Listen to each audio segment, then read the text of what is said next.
I'm Brian Fairbank. I'm President and CEO of the Jiminy Peak Mountain Resort.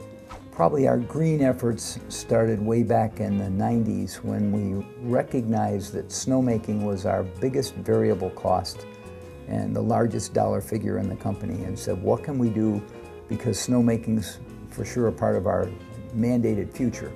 And so we started to look at all the different techniques we could apply to changing the way we made snow to do it more efficiently. And that really became the catalyst to say, what else can we do? So things that we have done over time is we've captured compressor heat to help heat buildings in the winter. We've recycled all of our motor oil to help heat our maintenance operation. We have waterless urinals that the women don't get to see, but we guys get in there and say, how come there's no water here? We put CFL lights everywhere in the hotel and every place where we felt we could get away with using those to try and save. We put programmable thermostats. The list just goes on. And the truth is, all of those were done really to begin with to try and save money. Looking at costs and saying in the future they're not going to go down, and so everything you can deal with energy is worth it. When we started to look at the wind turbine, we did it because we knew there was no low-hanging fruit anymore. We had done everything we possibly could. And ironically, energy prices were creeping up, dramatically, and they took their biggest spike when Katrina hit. And for us, electricity went through the roof, and we were in the throes of doing the permitting for the wind turbine at that time. So it turned out that business decision had a lot of environmental connections to it that we really didn't, pay attention to when we embarked on the process. It was first a process of saying, do the numbers work? And if the numbers work, then let's keep going. It was well into it when we recognized, holy cow, this is going to be a spotlight, and it's going to be proof to other businesses that you too can make a difference by generating your own power. And so that was really the reason and the spark for Zephyr getting moving. We were all kind of guessing, what's it going to do to the cash register? Are we going to get more business because of the wind turbine? And we do know now factually that 15,000 or 20,000 skiers a winter for the last 2 winters have chosen to come to Jiminy as the wind turbine being part of their decision-making process, meaning first-time people visiting Jiminy. So it has caused people to say, I'm going to go there because. Conference business, we get more conference business that also values and has a philosophic view that they want to do business with a green company. The Sierra Mountain Club came here to a ski resort last summer for a 4-day conference, probably unprecedented in the United States. So lots of little things that you wouldn't think behind the scenes were going to be that material. I can't give you a dollar figure when I go to the bottom. We probably should put a pencil to it and say, what is the benefits of the turbine in terms of generating revenues to the property? It's not insignificant. We have tried to look at where else can we do things that will be green, and the ability to prioritize them probably doesn't happen as easily as one would think, because some of them crop up by new techniques that are out there. For example, we are now using vegetable oil and using our own vegetable oil and processing it, not in a biodiesel way because it's a little bit more lethal.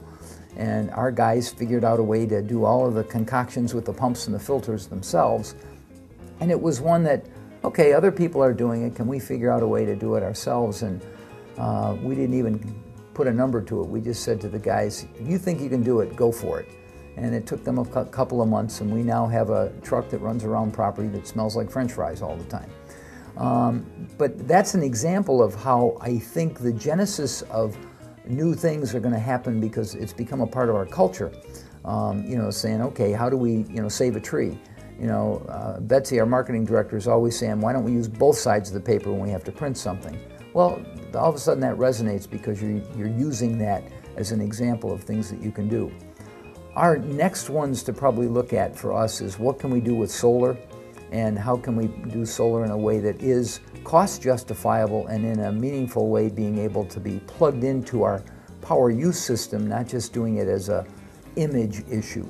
And I would dare say somewhere in the next year we're going to install something with solar, and where it's going to go, there's a couple alternatives of what we do with it.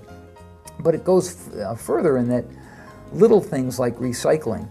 you know, we all got on the recycling bandwagon, so we now have recycling bins throughout the property trying to get people to put bottles and cans in here. And I was suspect that the general public really wouldn't respond to it, that we were going to be filtering through all this stuff because it was mixed garbage. And it really has worked pretty well. I mean, it isn't perfect, but it resonates further in that we all send our paper, gets it recycled, our cardboard in terms of internally with our management and staff. So lots of little things crop up.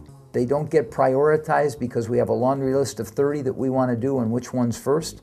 Because we've done so darn many of them at this point in time, that's where we're left with what we're tackling on a piecemeal basis. But I think because we know there's more than just cost justification right now, the ability to say it is important for our company to keep green as a part of its symbol out there in the community is a necessity and a desire for us as a philosophy.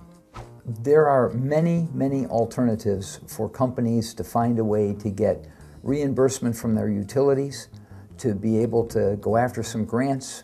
There's investment tax benefits for people to say, what can I do to invest and how can I get the numbers to work for me?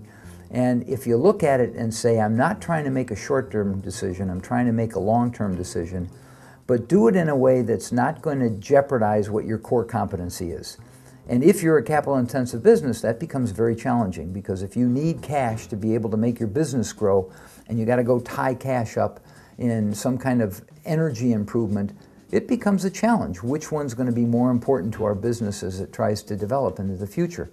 There are now alternative companies out there that will put the capital in, they'll own it, and they'll sign a power purchase agreement with you to say, I'll find a way to give you solar or give you wind, and there probably are other techniques out there where people can say, I can finance this without it jeopardizing the mothership and where the mothership is heading. I think if every businessman and homeowner in this country were to really put it front and center and say, I'm going to take one bite out of this apple in the next 12 months, that it will make a huge difference. And that's all we got to do is take these little steps and just take these steps over the next 10 years. Look what will happen in 10 years if we all do that.